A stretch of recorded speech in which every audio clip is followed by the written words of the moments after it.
हरे कृष्णा। तो भगवत गीता के 14वें अध्याय में आपका स्वागत है। और ये बहुत ही इंपॉर्टेंट, बहुत ही महत्वपूर्ण अध्याय है। क्यों? क्योंकि इसमें भगवान बताते हैं तीन गुणों के बारे में कि तीन गुण किस तरह हमारे स्वभाव में आते हैं और किस तरह हम उनको पहचान सकते हैं। और ना सिर्फ पहचानना, बल्कि भगवान ये भी बताते हैं कि कैसे हम तीन गुणों से ऊपर उठ सकते हैं और कैसे हम पहचान सकते हैं कि हम तीन गुणों से ऊपर उठ चुके हैं। तो इसमें भगवान बहुत ही अच्छी तरीके से समझाने वाले हैं विस्तार से तीन गुणों के बारे में। तो आगे बढ़ते हैं। इस अध्याय का नाम है तीन गुण विभाग योग या त्रय गुण विभाग योग। तो आगे बढ़ते हैं। श्री भगवान उवाच परम भूय प्रवक्ष्यामि ज्ञानानां ज्ञानमुत्तमं यज्ञात्वा मुनयः सर्वे पराम सिद्धिमितो गतः। श्री भगवान ने कहा, अब मैं तुमसे समस्त ज्ञानों में सर्वश्रेष्ठ इस परम ज्ञान को पुनः कहूंगा जिसे जान लेने पर समस्त मुनियों ने परम सिद्धि प्राप्त की है। तो जो भी अध्याय है भगवत गीता में जो जिसमें पहला श्लोक भगवान ने बोला है जिस भी अध्याय में, तो बहुत ही ज्यादा इंपॉर्टेंट है, बहुत ही ज्यादा महत्वपूर्ण है। क्यों? क्योंकि भगवान उसे खुद बता रहे हैं, अर्जुन के बोलने से पहले ही भगवान जो चीज बता रहे हैं वो बहुत ही ज्यादा महत्वपूर्ण है। तो ये अध्याय भी भगवान ने ही आरंभ किया है, 14वां अध्याय। तो यानी ये जो अध्याय आगे बहुत ही ज्यादा महत्वपूर्ण होने वाला है। तो इस श्लोक में भगवान क्या बोलते हैं कि जो इन इन बातों को समझ जाता है अच्छी तरह से, जो इस अध्याय में बताई गई है, तो उसका पुनर्जन्म नहीं होता। क्यों? क्योंकि उसको पता लग जाएगा कि माया के तीन गुणों से बाहर कैसे निकलना है। ठीक है, तो इसीलिए उसका पुनर्जन्म नहीं होगा दोबारा से। और जितने भी ज्ञानी लोग हुए, जितने भी मुनि हुए, सब ने इसी विधि से इसको समझा है और जो पुनर्जन्म है, उसके जो जन्म मरण का चक्कर है, उससे छुटकारा पाया इस ज्ञान से। तो जो तीन गुण है, तो वो भक्ति के चोर है। ठीक है, तो जैसे हम मैंने कल भी बताया था कि जैसे हम किसी यात्रा में जाते हैं तो हमें पहले से ही सतर्क रह के जाना होता है ना। तो इसी तरह जब हम भक्ति करते हैं तो हमें जो माया के तीन गुण है उनसे हमें हमेशा सतर्क रहना होता है। ठीक है, तो इसीलिए भगवान इनके बारे में बताने वाले हैं कि ये तीन गुण क्या है और किस तरह हमारी भक्ति को चुरा लेते हैं, है ना, और किस तरह हमें पहचानना है और किस तरह हमें तैयार रहना है उसके लिए। तो भगवान ही बताने वाले हैं आगे। तो आगे बढ़ते हैं। ओके, तो 13वें प्रभुपाद जी क्या बोलते हैं, 13वें अध्याय में यह स्पष्ट बताया गया कि प्रकृति के गुणों की संगति के फलस्वरूप ही जीव इस भौतिक जगत में बद्ध है। लेकिन जो अब ये अध्याय है 14वां, इसमें क्या बोलते हैं, अब इस अध्याय में भगवान स्वयं बताते हैं कि वे प्रकृति के गुण कौन कौन से हैं, वे किस प्रकार क्रिया करते हैं, किस तरह बांधते हैं और किस प्रकार मोक्ष प्रदान करते हैं। इस अध्याय में जिस ज्ञान का प्रकाश किया गया है उसे अन्य पूर्व अध्यायों में दिए गए ज्ञान से श्रेष्ठ बताया गया है। इस ज्ञान को प्राप्त करके अनेक मुनियों ने सिद्धि प्राप्त की है और वैकुंठ लोक के भागी हुए हैं। अब भगवान उसी ज्ञान को और अच्छे ढंग से बताने जा रहे हैं। यह ज्ञान अभी तक बताए गए समस्त ज्ञान योग से कहीं अधिक श्रेष्ठ है और इसे जान लेने पर अनेक लोगों को सिद्धि प्राप्त हुई है। तो हम देख सकते हैं कितना महत्वपूर्ण है। तो आगे हम डिस्कस करेंगे इसके बारे में। तो इस ज्ञान में स्थिर होकर भगवान क्या बोलते हैं, इस ज्ञान में स्थिर होकर मनुष्य मेरी जैसी दिव्य प्रकृति यानी दिव्य स्वभाव को प्राप्त कर सकता है। इस प्रकार स्थित हो जाने पर वह न तो सृष्टि के समय उत्पन्न होता है और न प्रलय के समय विचलित होता है। तो भगवान बोले मेरे स्वभाव को प्राप्त करता है, इसका मतलब ये नहीं कि वो भगवान बन जाता है। इसका मतलब ये है कि भगवान का स्वभाव कैसा है, सच्चित और आनंद यानी शाश्वत है और ज्ञान से भरा हुआ है। चित्त और आनंद मतलब आनंदमय।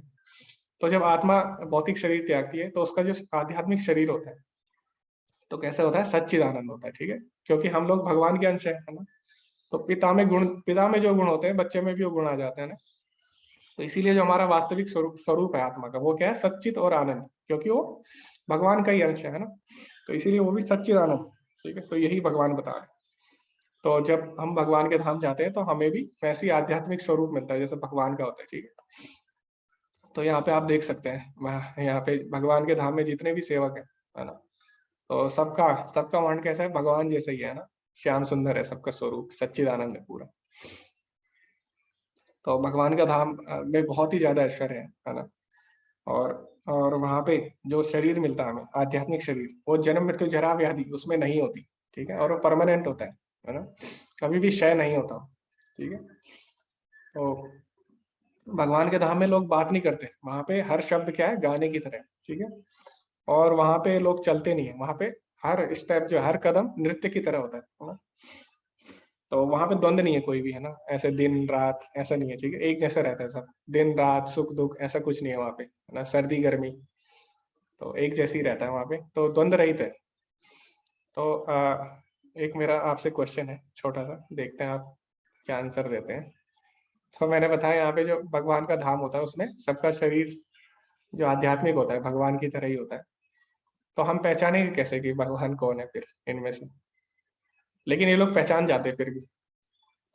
कैसे आप बता सकते हैं कोई, कैसे पहचान सकते हैं? सब तो वैसे ही है ना। आप हैंड रेज कर सकते हैं या चैट में लिख सकते हैं, कैसे पहचानोगे आप भगवान को? सब तो वैसे ही दिख रहे हैं। बताओ, गैस तो करो कम से कम, तुक्का। ओके, किसी को नहीं पता कैसे पहचानेंगे भगवान को।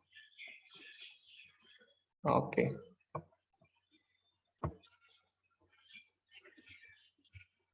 भगवान के आसपास रोशनी होगी भाई, यहाँ तो सब चीजों से रोशनी निकलती है माता की। यहाँ सब चीजों से, यहाँ सब चीजें स्वयं प्रकाशमान है। ओके, स्वामी प्रभु जी। हेलो। जी जी, हरे कृष्णा, अ, बताइए। हरे कृष्णा। मुझे ऐसा लगता है कि वो सबको पता होगा कि सब में भगवान है, तो सब एक दूसरे में ऐसा भगवान समझते होंगे। नहीं, ये तो गलत है ना, भगवान तो एक ही है, ऐसा कैसे बोल रहे हो? भगवान तो एक ही होता है ना प्रभु जी, हाँ। ऐसे थोड़ी ना सारे भगवान हो जाएंगे। ठीक है, ठीक है, कम से कम ट्राई किया आपने, ऐसी बात नहीं है। काकली पॉल जी बोल रहे हैं कि उनका रूप तो अलग ही सुंदर है। हाँ, अलग तो है, लेकिन पहचानेंगे कैसे अलग है? 6 गुण होंगे तो 6 गुण, माता जी 6 गुण दिखेंगे नहीं ना। ये आ रही है माता जी बोली, गुण दिखते थोड़ी ना है ना बाहर से, पहचानेंगे कैसे उनको? ओके, मैं बताता हूँ इसका आंसर। ठीक है, एक और आंसर है, हम पूछ सकते हैं जो भगवान है सिद्ध करे। नहीं, वहां पे इतना तो टाइम वेस्ट हो जाएगा, वहां पे बहुत सारे लोग होंगे ना, सब लोग अट्रैक्ट होंगे। ये भी हो सकता है, लेकिन जब पहचानेंगे नहीं तो हो सकता है गलत चीज से अट्रैक्ट हो जाए, होना एक दूसरे से ही हो जाए। बांसुरी रहेगी नहीं, बांसुरी हर टाइम नहीं रहती भगवान के पास। ठीक है, मैं आंसर देता हूँ आपको। तो जैसे आप फोटो में देख रहे हो, ठीक है, तो कुछ चीजें हैं जो भगवान के पास है और किसी के पास नहीं। जी नहीं तो माता जी, आप बोलना चाहते हैं कुछ? हरे कृष्ण प्रभु जी। इनमें जी से मतलब भी भगवान को मैंने ऐसे पूछ रहे हो ना आप? हाँ, मतलब पहचानेंगे कैसे उनके धाम में? ये लोग पहचानते हैं सब, लेकिन हम, मतलब मैं पूछ रहा हूँ पहचानेंगे कैसे हम लोग? तो अकॉर्डिंग टू मी, जैसे वो फर्स्ट है ना, उनके तरफ जो सारे सेवा कर रहे हैं उनके, आई थिंक वही है, उनके सिर पे छत्र वगैरह भी है। नहीं, यहाँ पे तो खैर वो सेवा के मूड में है, लेकिन अगर बाहर मिलेंगे फिर? ओके, वाह। रुद्र प्रभु जी बोले जिनको देख के आनंद की अनुभूति होगी। नहीं, यहाँ पे तो सब सच्चिद आनंद है ना, महालक्ष्मी साथ में रहेंगी। ऐसा जरूरी नहीं है हर टाइम साथ रहे महालक्ष्मी, वैसे तो शक्ति साथ रहती है, जरूरी नहीं है हर टाइम साथ हो। ठीक है, मैं बताता हूँ जो हम मैंने सुना था। तो यहाँ पे क्या होता है, भगवान के पास कुछ चीजें हैं स्पेशल जिनसे हम पहचान सकते हैं। तो भगवान के जो नाभि है उसमें एक कौस्तुभ मणि रहती है, ठीक है, और वो कौस्तुभ मणि केवल भगवान के पास ही पाई जाती है और किसी के पास नहीं है पूरे ब्रह्मांड में ना। और एक स्पेशल आप यहाँ पे खुद देख रहे होंगे, भगवान के गले में जो माला है वो साधारण माला नहीं होती, वैजयंती माला बोलते हैं उसको। तो वो भी भगवान के गले में पाई जाती है। तो आप देख सकते हैं ना, यहाँ पे किसी के गले में नहीं है वैजयंती माला, खाली भगवान के गले में, और कौस्तुभ मणि रहती है उनकी नाभि पे, ठीक है। तो ये तो ऐसी फन क्विज था, ठीक है, इसको आप सीरियस मत लेना। ठीक है, अब आगे भगवान क्या बोलते हैं?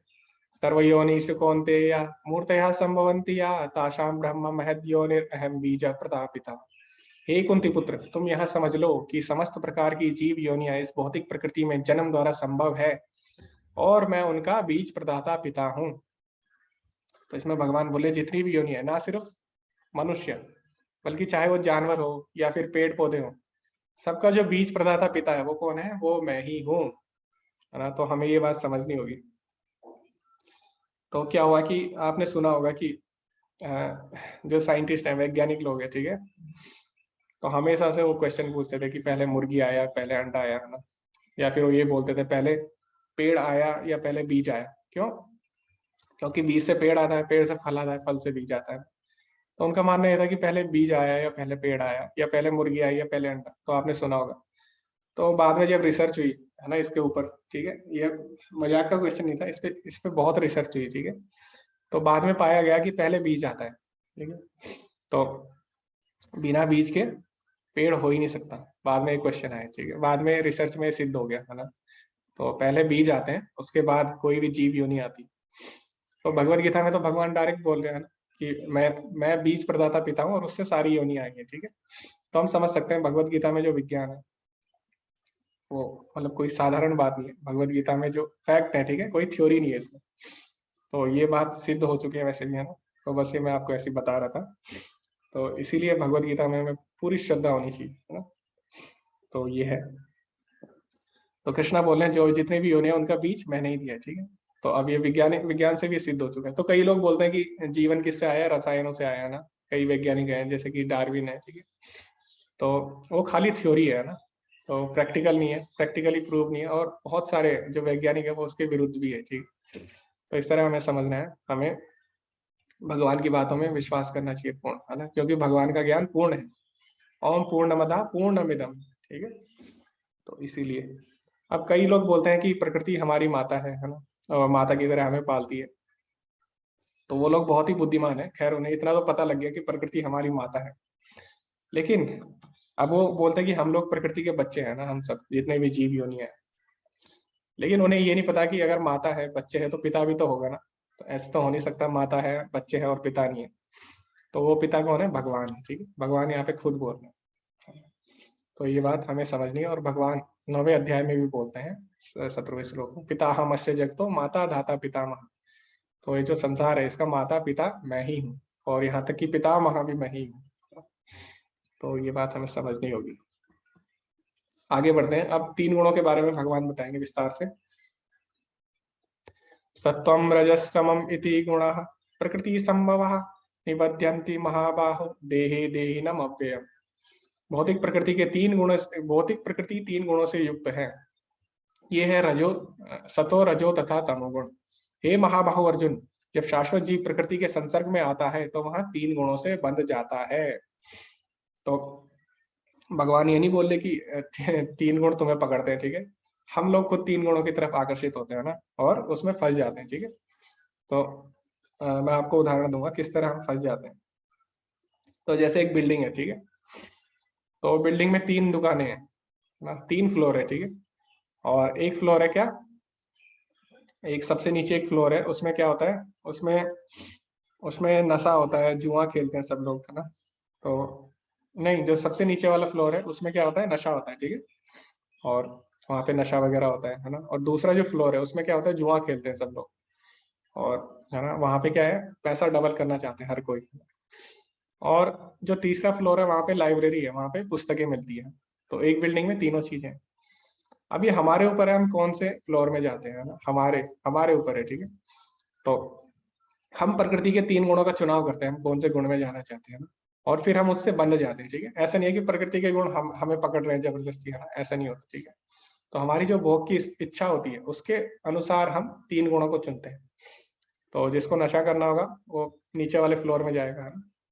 और जिसको पैसा डबल करना होगा, ठीक है, रजोगुणी जो होगा, तमोगुणी नीचे जाएगा, रजोगुणी दूसरे फ्लोर पे जाएगा जहाँ पे पैसा डबल हो रहा है ना, जुआ खेल रहे हैं जहाँ पे सब। और जो सतोगुणी होगा वो ऊपर वाले फ्लोर में जाएगा सबसे, जहाँ पे लाइब्रेरी है। तो इस तरह हम 3 गुणों का चुनाव करते हैं, ठीक है। ये हमारे ऊपर रहता है पूरी तरह। अब क्या होता है कि जो तीनों गुण हैं, तो भगवान यहाँ पे क्या बोल रहे हैं, वो इन गुणों से बंध जाता है। तो ऐसा नहीं है कि सतोगुण सतोगुण तीनों गुणों से अच्छा है, लेकिन वो भी हमें बांध देता है, ठीक है। तो तीनों गुण 3 पिंजरे की तरह है। तो एक क्या है, एक लोहे का पिंजरा है, वो है तमोगुण। और एक है चांदी का पिंजरा, तो वो है रजोगुण। और एक है सोने का पिंजरा, वो है सतोगुण। तो सोने का पिंजरा अच्छा है सबसे, है ना, तीनों में से, लेकिन तीनों ही हमें बांध रहे हैं, ठीक है। तो भगवान यही बताते हैं, तीनों ही हमें बांध देते हैं, तीनों ही गुण हमें बांध देते हैं। तो आगे भगवान बताएंगे तीन गुण हमें किस तरह से बांध देते हैं। तो अभी तक तो हमें ये लगता है कि सतोगुण शायद सबसे अच्छा है और शायद उसमें हम मुक्त हो जाते हैं, ऐसा नहीं है, ठीक है।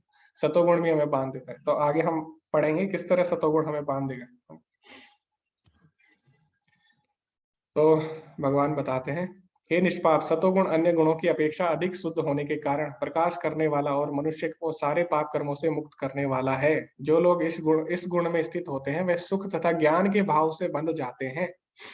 तो सतोगुण में क्या होता है, सतोगुण तीनों गुणों से श्रेष्ठ है, लेकिन उसमें हम किससे बन जाते हैं, उसमें जो हमें सुख मिलता है और ज्ञान, तो सतोगुण में ज्ञान होता है, तो उससे हम बन जाते हैं, ठीक। तो सतोगुण में कौन आते हैं, सतोगुण में आते हैं जो पोएट लोग होते हैं, है ना, कवि होते हैं, और जो फिलोसोफर यानी जो क्या होते हैं, फिलोसोफर को क्या बोलेंगे, फिलोसोफर दार्शनिक, ठीक है, दार्शनिक होते हैं, और जो साइंटिस्ट होते हैं यानी वैज्ञानिक जो होते हैं, तो वो इसमें आते हैं सतोगुण में। इनके पास ज्ञान तो होता है, लेकिन ये इस ज्ञान से बहुत ज्यादा बन जाते हैं ना, वो इससे ऊपर सोच नहीं पाते, ठीक है। और इन सबको किसके लिए वो प्रयोग करते हैं, अपनी इंद्रिय तृप्ति के लिए, है ना। तो है तो सबसे अच्छे, है ना, तो लेकिन सबसे श्रेष्ठ माने जाते हैं, लेकिन वो भी बंध जाते हैं, ठीक है, ज्ञान और सुख से बन जाते हैं वो भी। तो तीनों गुणों से भले ही ऊपर है, लेकिन वो भी बंध जाते हैं। उसके बाद आता है रजोगुण। हे कुंती पुत्र, रजोगुण की उत्पत्ति असीम आकांक्षाओं तथा तृष्णाओं से होती है, और इसी के कारण ये से यह देवधारी जीव सकाम कर्मों से बंध जाता है।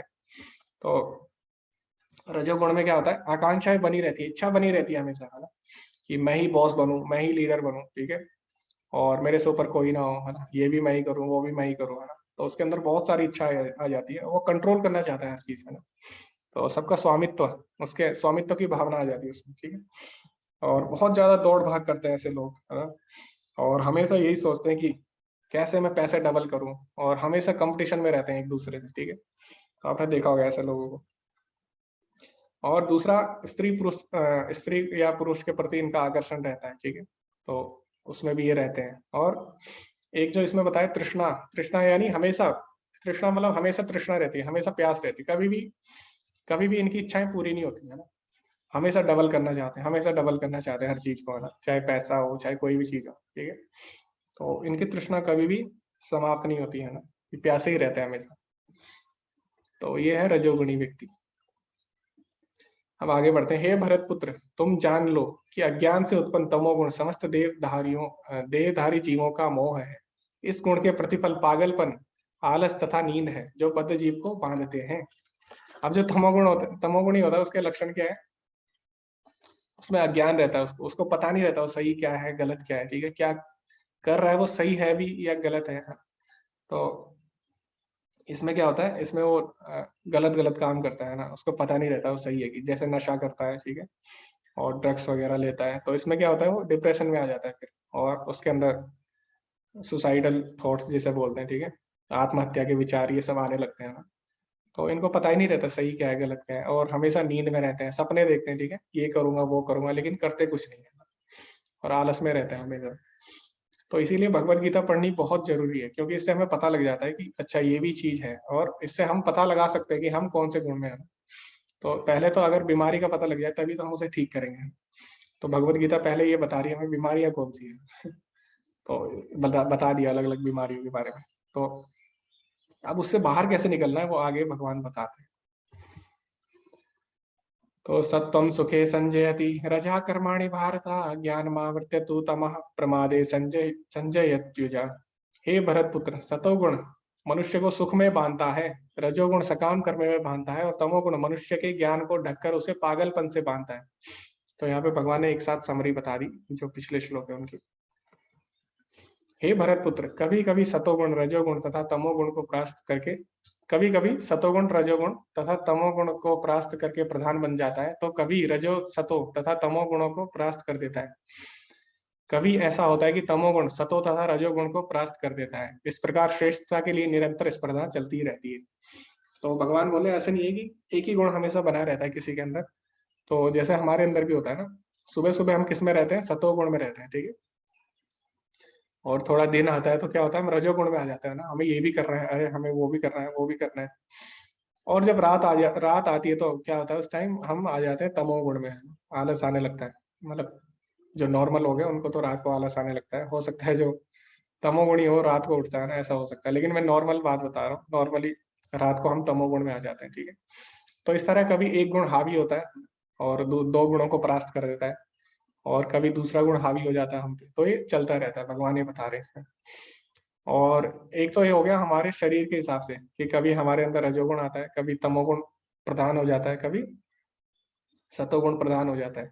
लेकिन ये हम पूरे विश्व में भी देख सकते हैं, ठीक है।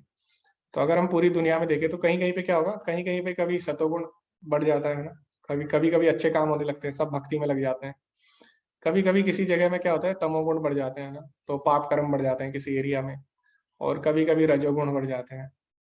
तो ये हमारे शरीर में भी चलता है, और ये दुनिया में अगर हम देखें वहां पे भी ये चलता रहता है ना, कभी सतोगुण आगे निकल जाएगा, कभी रजोगुण, कभी तमोगुण, तो ये चलता रहता है, ठीक है। तो भगवान इसमें ये बता रहे हैं। तो अब हमारे दिमाग को खींचते हैं ये तीनों गुण, तो तीनों गुण हमें फंसाते हैं ना, तो सब गुण हमें खींच रहे हैं, आकर्षित कर रहे हैं। तो हमारे ऊपर है हमें कौन सा गुण चुनना है। सतोगुण की अभिव्यक्ति को तभी अनुभव किया जा सकता है जब शरीर के सारे द्वार ज्ञान के प्रकाश से प्रकाशित होते हैं। तो सतोगुण को हम कैसे समझ सकते हैं, ज्ञान से अनुभव कर सकते हैं हम सतोगुण को, है ना। और हे भरतवंशियों में प्रमुख, जब रजोगुण में वृद्धि हो जाती है तो अत्यधिक आसक्ति, सकाम कर्म, गहन उद्यम तथा अनियंत्रित इच्छा एवं लालसा के लक्षण प्रकट होते हैं। तो इसमें भगवान और विस्तार से बताते हैं रजोगुणियों के बारे में। इसमें बहुत ज्यादा आसक्ति रहती है, अत्यधिक आसक्ति। मेरा पैसा है, मेरा है, ये है, मेरी स्त्री, मेरे पुरुष, ऐसे ना बहुत ज्यादा आसक्ति हो जाती है। जैसे धृतराष्ट्र था ना, उसको अपने बच्चों से बहुत ज्यादा आसक्ति थी, तो कुछ सोच ही नहीं पा रहा था उनके अलावा क्या सही है क्या गलत है ना। सकाम कर्म, गहन उद्यम तथा अनियंत्रित इच्छाएं, इच्छाओं में कंट्रोल नहीं होता, तो ये इसके लक्षण है। तो एक इसमें कहानी भी आती है छोटी सी। तो एक बार इंद्र को श्राप मिल गया था किसी से, तो मेरे को थोड़ी थोड़ी याद है स्टोरी। तो इंद्र क्या हुआ, इंद्र सुअर बन गया था, और सुअर बना तो उसके बीवी बच्चे सब थे, ठीक है, धरती पे। तो ब्रह्मा जी को दया आ जाती है उस पे, तो ब्रह्मा जी जाते हैं उससे मिलने और बोलते हैं कि अरे तुम तो इंद्र हो और तुम इस योनि में क्या कर रहे हो, तुम तो तुम्हें तो स्वर्ग का राजपाट संभालना चाहिए। तो जो सुअर होता है वो इतना ज्यादा आसक्त हो जाता है अपने परिवार से, बीवी बच्चों से, कि वो बोलता है नहीं, मैं तो यहीं रहूंगा, और नहीं, मुझे तो इसी में आनंद आ रहा है। तो बाद में आगे ब्रह्मा जी फिर क्या करते हैं, उनको मार देते हैं, उसके बीवी बच्चों को। और फिर वो बोलता है कि अब आप मुझे भी मार दो, जब आपने इनको मार दिया। फिर बाद में जब उसको आध्यात्मिक शरीर मिलता है तब जाके उसे पता लगता है कि ओह, और तो मैं ये क्या काम कर रहा था, है ना, मैं तो इंद्र था। तो इसी तरह हम लोग भी है, हम लोग भूल जाते हैं कि हमारा जो आध्यात्मिक स्वरूप है वो क्या है, ठीक है। हम अपना असली जो अस्तित्व है उसको भूल जाते हैं, और हम लोग बहुत ज्यादा आसक्त हो जाते हैं चीजों से। तो ये किसमें, ये रजोगुण के लक्षण है, जिसमें बहुत ज्यादा आसक्ति हो जाती है किसी भी चीज से। अब जब तमोगुण में वृद्धि हो जाती है तो हे कुरुपुत्र, अंधेरा, जड़ता, प्रमत्ता तथा मोह का प्राकट्य होता है। तो ये तमोगुण के लक्षण है। इसमें अंधकार में रहता है इंसान, इसको ज्ञान नहीं रहता क्या सही कर रहा है क्या गलत कर रहा है। और जड़ता और मोह मोह हो जाता है, ठीक है।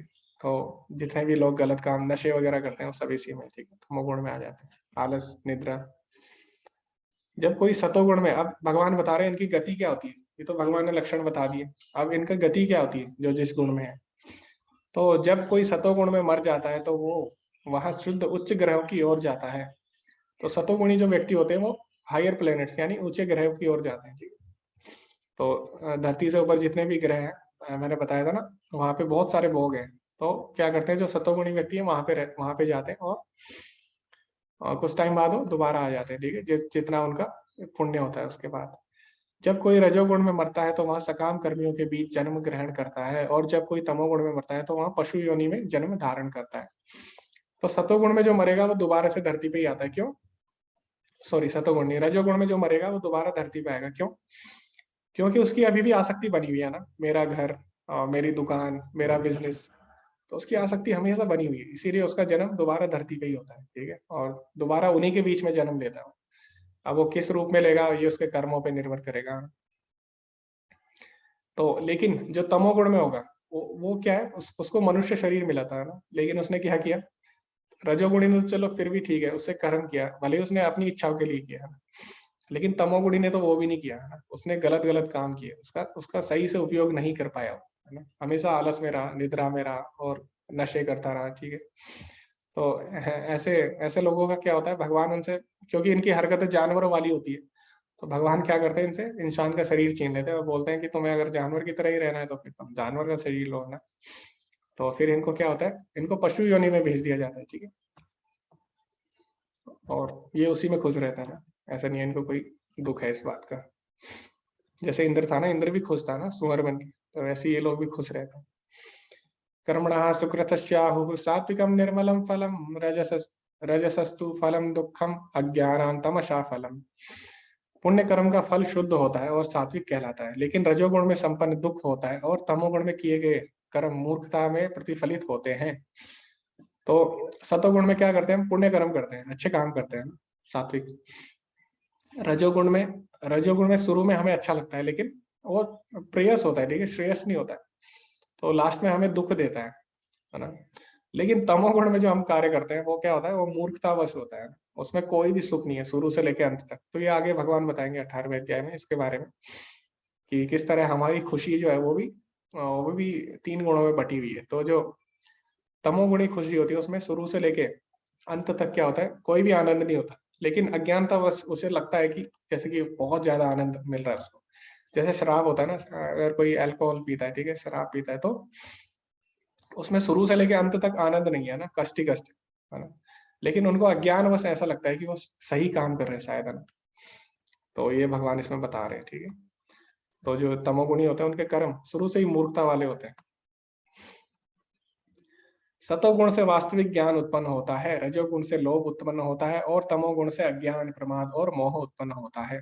तो भगवान ने पहले तो ये बताया उनकी गति क्या होती है, अब ये बताया कि उससे क्या क्या होता है। तो सतोगुण में ज्ञान आ जाता है हमारे अंदर, तो ये भी बता चुके हैं। रजोगुण से लोभ उत्पन्न होता है, उसका रिजल्ट है लोभ, और तमोगुण का रिजल्ट क्या है, अज्ञान, प्रमाद और मोह। ओके, तो यही बात अभी भगवान इसमें बताएंगे।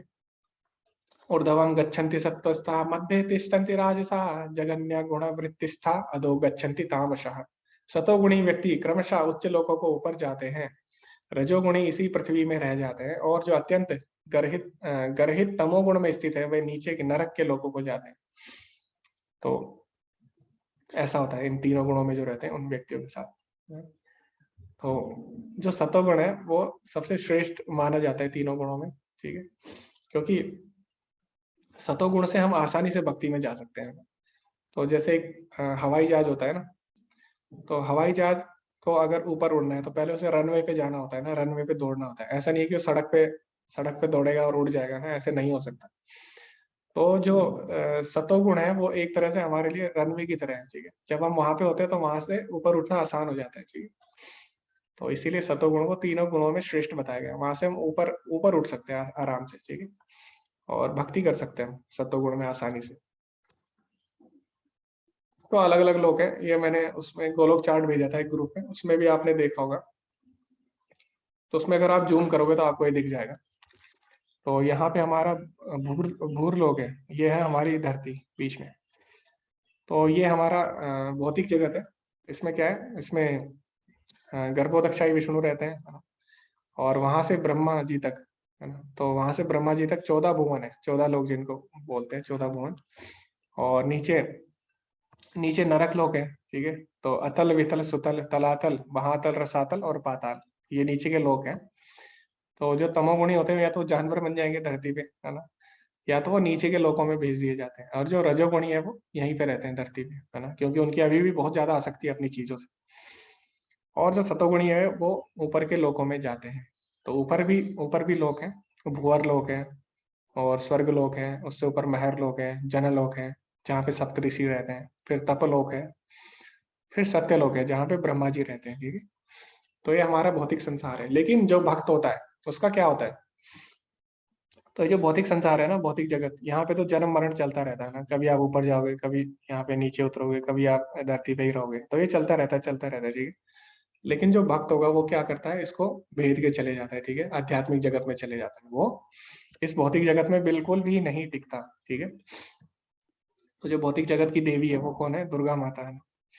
और दुर्गा माता का जो त्रिशूल है वो क्या दर्शाता है हमें? त्रिशूल 3 तापों को दर्शाता है, ठीक है। तो 3 ताप बताए गए हैं, त्रियताप उनको बोलते हैं। तो पहला है आध्यात्मिक ताप। तो आध्यात्मिक ताप क्या होता है? आध्यात्मिक ताप जो हमारे खुद के मन के कारण या हमारे खुद के शरीर के कारण हमें मिलता है, ठीक है। तो उससे हम बोलते हैं आध्यात्मिक ताप। तो उसमें क्या होता है? उसमें जैसे कोई कोई लोग डिप्रेशन में आ जाते हैं ना, तो वो हो गया आध्यात्मिक ताप। और उसके बाद होता है आदि भौतिक ताप। तो आदि भौतिक ताप हमें मिलता है दूसरे प्राणियों से, दूसरे जीवों से मिलता है, ठीक है। तो जैसे कि मान लो आप सड़क में जा रहे हो ना, तो आप तो खुश हो, आप खुश हो, ठीक है, बहुत ही अच्छा आपको लग रहा है, लेकिन पीछे से कोई आया और उसने टक्कर मार दी, तो ये कौन सा ताप हुआ? आदि भौतिक, ठीक है। दूसरों के कारण जो हमें दुख मिलता है ना, मच्छर ने आपको काटा, आपको डेंगू हो गया है ना, आप तो अच्छे खासे खेल रहे थे, आप अच्छे खासे अपना जीवन जी रहे थे। तो ये 2 तरह के ताप है। फिर तीसरा है आदि आदि भौतिक हो गया, आध्यात्मिक हो गया, और वह आदि दैविक ताप। तो आदि दैविक ताप में क्या होता है? जो तीसरा ताप है उसमें प्रकृति की वजह से जो हमें दुख मिलते हैं ना, जैसे कि कभी बाढ़ आ गई है ना, कभी भूकंप आ गई, और कभी जैसे कि बहुत चीजें आ सकती हैं, ठीक है। तो चाहे आपके पास कितनी भी चीजें हो, कितना भी आपके पास पैसा हो, तो इन 3 तापों से आप बिल्कुल भी बच नहीं सकते। तो आपने देखा होगा जो सेलिब्रिटी होते हैं ना, वो अपने सही जगह, अच्छी जगह घर बना लेते हैं ना, तो क्या हुआ? आदि दैविक ताप से बच गए।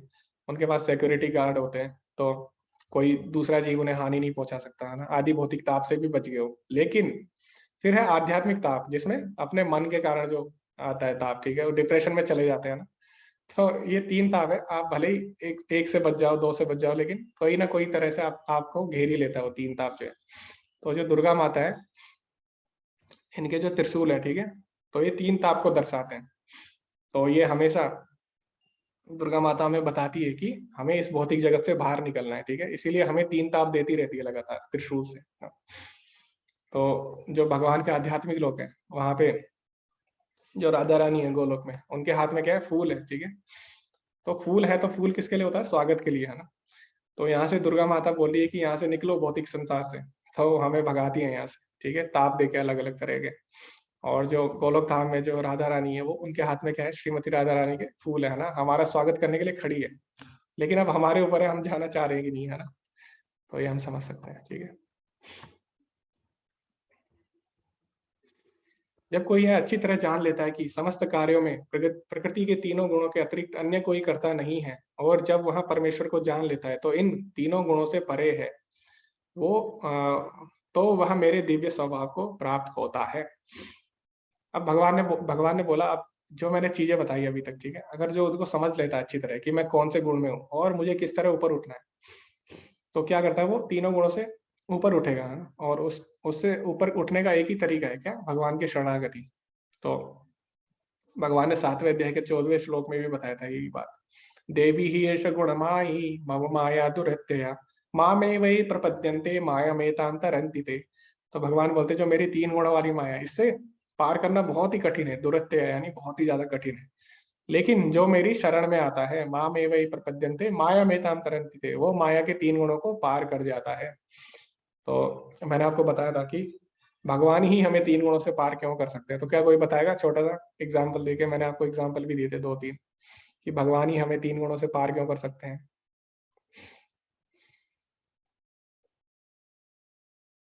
ओके, कोई नहीं बताएगा? भगवान ही क्यों हमें 3 गुणों से पार कर सकते हैं और कोई क्यों नहीं कर सकता? जी प्रभु जी, भीम प्रभु जी, हरे हरे कृष्ण। कृष्ण प्रभु जी। जी बताइए। प्रभु जी, भगवान ही हमें इन तीनों गुणों से पार कर सकते हैं, क्योंकि वे खुद इन तीनों गुणों से पार है। ओके, बहुत ही अच्छे, सही आंसर दिया प्रभु जी ने। तो भगवान हमें तीनों गुणों से इसलिए ऊपर उठा सकते हैं क्योंकि वो खुद तीनों गुणों के ऊपर है ना।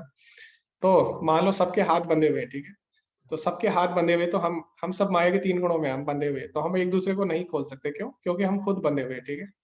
तो हमको वही खोल सकता है ना जिसके हाथ खुले हों, ठीक है। तो जो भगवान है वो बंधे हुए नहीं है, इसीलिए वो हम सबको खोल सकते हैं, ठीक है। और जैसे कि मैंने बताया था ना, मैं एक और एग्जाम्पल दिया था, 3 एग्जाम्पल दिए थे, पहला तो ये हो गया। दूसरा मैंने एग्जाम्पल दिया था, अगर कोई व्यक्ति डूब रहा है ना, तो अगर कोई व्यक्ति डूब रहा है तो उसको कौन बचा सकता है? वही बचा सकता है ना जो खुद पानी के बाहर हो, है ना? वो तो नहीं बचा सकता जो खुद डूब रहा हो। तो क्योंकि भगवान 3 गुणों के ऊपर है, इसीलिए वो हमें बचा सकते हैं 3 गुणों से, ठीक है। और एक और मैंने एग्जांपल दिया था कुत्ते का, है ना? तो जैसे कुत्ता अगर आपके पीछे आता है तो आप क्या करते हो? मालिक को बुलाते हो ना, कुत्ते को आप बोलते नहीं हो हट जा ऐसे, है ना? तो मालिक अगर इशारा करता है तो कुत्ता छोड़ देता है आपको। तो इसी तरह जो माया है, माया देवी है, वो भगवान के अंडर है ना? भगवान के अंडर कार्य करती है, ठीक है? प्रकृति मया दक्षिण प्रकृति, भगवान बोलते हैं ना, प्रकृति मेरे अंडर काम करती है। तो जब हम भगवान की शरण में जाते हैं तो माया हट जाती है, ठीक है? तो अलग अलग उदाहरण है इसको समझने के। तो इसीलिए भगवान ने अब इसका सॉल्यूशन भी बता दिया, इसका हल क्या है। जब देहधारी जीव भौतिक शरीर से संबद्ध इन 3 गुणों को लांघने में समर्थ होता है तो वह जन्म मृत्यु बुढ़ापा तथा अनेक कष्टों से मुक्त हो सकता है और इसी जीवन में अमृत का भोग कर सकता है। तो जब हम अगर 3 गुणों को पार कर जाते हैं, तीनों गुणों को पार करके क्या होता है, क्योंकि जो भौतिक संसार है उसमें 3 गुण तो रहेंगे ही, है ना? 3 गुणों से ही वो बनता है। तो जब हम इन 3 गुणों को पार कर जाते हैं, आध्यात्मिक जगत में हम जाते हैं, भगवान के धाम में, तो हम क्या होते हैं, हम मुक्त हो जाते हैं किससे? जो मैंने 4 समस्या आपको बताई थी ना पिछले अध्याय में, वो क्या है? जन्म मृत्यु जरा व्याधि। तो जितने भी भौतिक जगत है, चाहे ब्रह्मा जी का लोक हो, वहां पे भी क्या है, वहां पे भले ही बुढ़ापा और बीमारी ना हो, लेकिन जन्म मृत्यु वहां पे भी है, ठीक है? ऊंचे उच्च लोग जो है ना?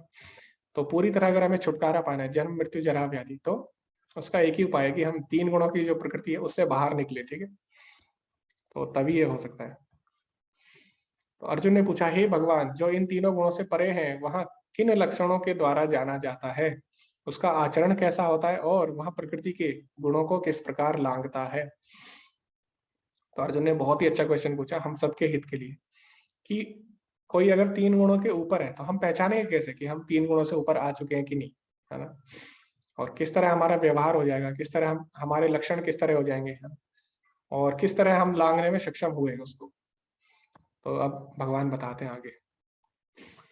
भगवान ने कहा, हे पांडुपुत्र, जो प्रकाश आसक्ति तथा मोह के उपस्थित होने पर ना तो उससे घृणा करता है और न लुप्त हो जाने पर उसकी इच्छा करता है, जो भौतिक गुणों की इन समस्त प्रक्रियाओं से निश्चल तथा विचलित रहता है और यह जानकर कि केवल गुण ही क्रियाशील है, उदासीन तथा दिव्य बना रहता है, और जो अपने आप में स्थित है और सुख तथा दुख को एक समान मानता है, जो मिट्टी के ढेले पत्थर एवं स्वर्ण के टुकड़े को समान दृष्टि से देखता है, जो अनुकूल तथा प्रतिकूल के प्रति समान बना रहता है, जो धीर है और प्रशंसा तथा बुराई, मान तथा अपमान में संभाव से रहता है, जो शत्रु तथा मित्र के साथ समान व्यवहार करता है और जिसने सारे भौतिक कार्यों का परित्याग कर दिया है, ऐसे व्यक्ति को प्रकृति के गुणों से अतीत कहते हैं। तो भगवान ने यहाँ पे अगर हम एक लाइन में बोले तो जो प्रकृति के द्वंद्व है उससे जिस पे कोई प्रभाव नहीं पड़ता, है ना? तो प्रकृति के द्वंद्व कौन से हैं? सुख दुख, है ना? मान अपमान, है ना? सर्दी गर्मी। तो जो इससे अविचलित हो जाता है ना, यानी पूरी तरह से भक्ति में लग जाता है भगवान की, है ना? तो अविचलित भक्ति इसको बोलते हैं। तो कभी भी विचलित नहीं होता, ऐसा नहीं कि सर्दी आई तो छोड़ दिया, है ना? छोड़ दिया, गर्मी आई तो भी छोड़ दिया, और जब बसंत का इंतजार करेगा कब बसंत ऋतु आएगी मैं भक्ति, ऐसा नहीं है, ठीक है? तो जो द्वंद्व रहित हो जाता है ना, तो वो क्या होता है, वो तीनों गुणों से ऊपर माना जाता है। तो उसका किसी के प्रति आसक्ति नहीं रहती, कोई चीज अगर उसे मिल गई तब भी खुश रहता है, कभी भी कंप्लेन नहीं करता, और नहीं मिली तब भी वो खुश रहता है ना?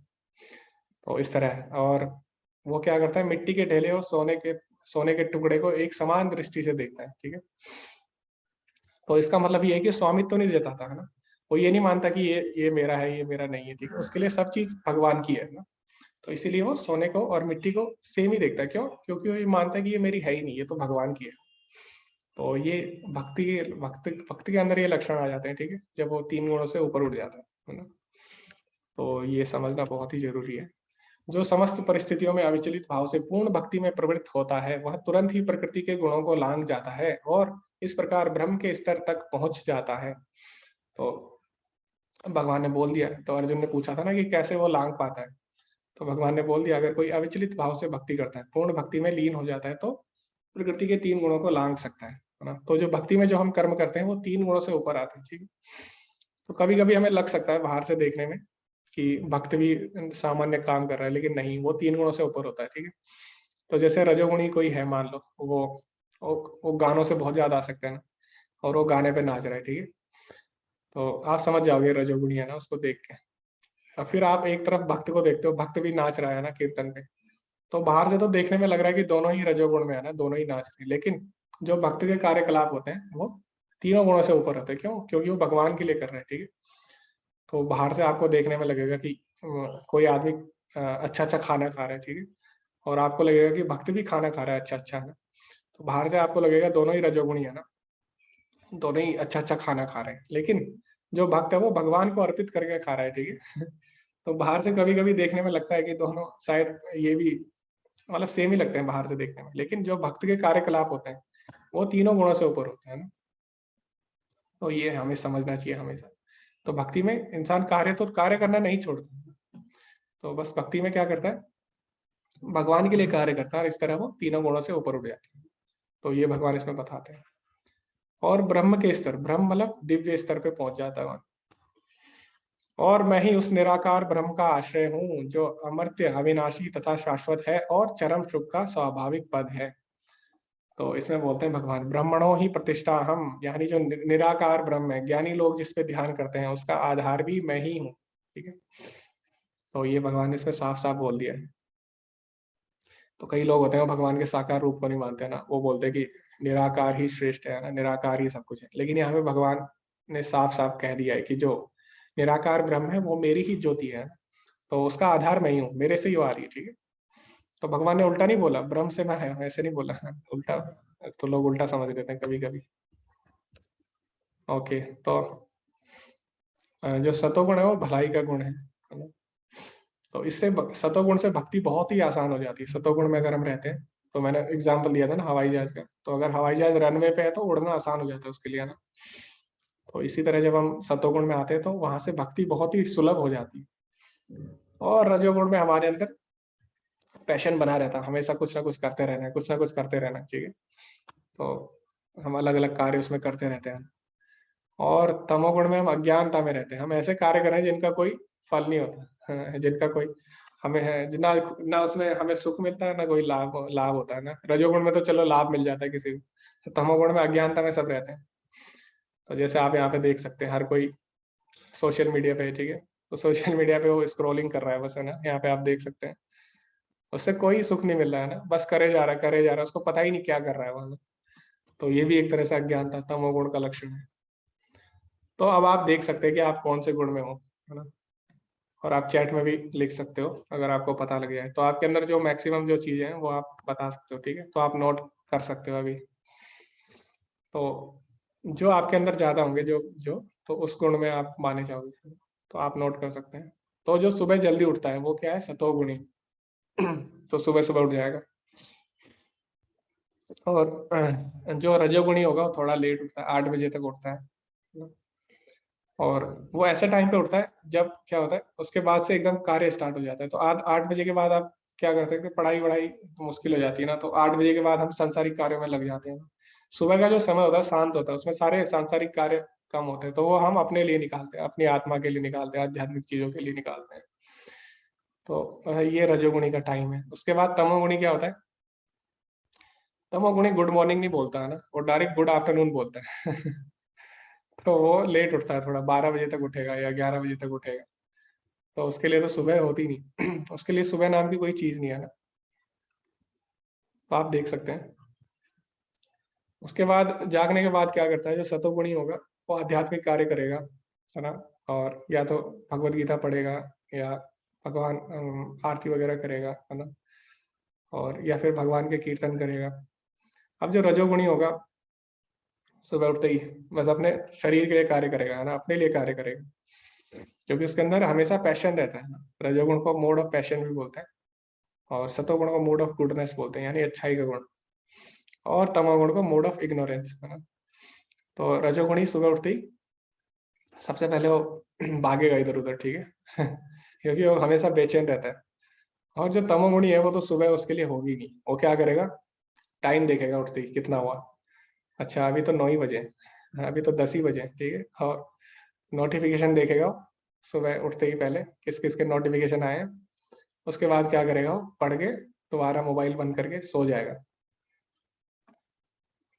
तो आगे हम देखते हैं अब पुस्तकों की प्रधानता। तो पुस्तकों को उससे कैसे पता लगेगा कोई किस गुण में है? तो जो सतोगुणी होगा वो आध्यात्मिक चीजें पढ़ेगा, अच्छी अच्छी पुस्तकें पढ़ेगा। और जो रजोगुणी होगा वो पुस्तकें पढ़ेगा कि कैसे पैसा कमाया जाए, how to become rich, how to become successful. ऐसी ऐसी किताबें आती है ना बहुत सारी, कि एक दिन में पैसा डबल कैसे करें, 2 दिन में पैसा डबल कैसे करें। तो इस तरह की चीजें पढ़ता है ना, या किसी को आकर्षित कैसे करें, इस तरह की पुस्तकें पढ़ता है वो। और जो तमोगुणी होगा वो ऐसी पुस्तकें पढ़ेगा ना जिससे कोई ज्ञान मिलेगा ना कुछ, है ना, जैसे कि मैगजीन कार्टून वाली होगी, ठीक है, उसने इसको मारा, उसने इसको मारा, उसने इसको, उसमें ऐसे ही रहता है ना, तो उसमें कोई ज्ञान नहीं है, ठीक है। तो इस तरह हम देख सकते हैं। तो आप नोट करते रहना, ठीक है, लास्ट में बताना मेरे को। अब सोने का समय है, तो जो जल्दी सोएगा, जो जल्दी उठेगा वो जल्दी सोएगा भी। तो जो सतोगुणी होता है वो जल्दी सो जाता है, 9 बजे या 10 बजे तक सो जाएगा। और जो रजोगुणी होगा थोड़ा लेट सोता है, उसको टीवी भी देखनी होती है ना, उसको न्यूज देखनी होती है, क्या चल रहा है, पॉलिटिक्स, है ना, सब सब चीज में इंटरेस्ट होता है, उसका रुचि होती है, पॉलिटिक्स में क्या हो रहा है, इसका क्या हो रहा है, इसका क्या हो रहा है।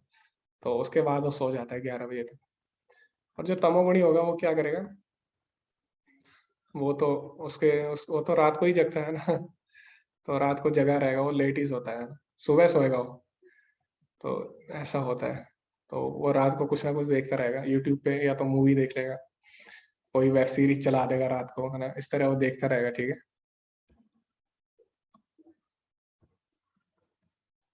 तो आपने नोट किया किसी ने? यहाँ पे खत्म हो चुका अभी।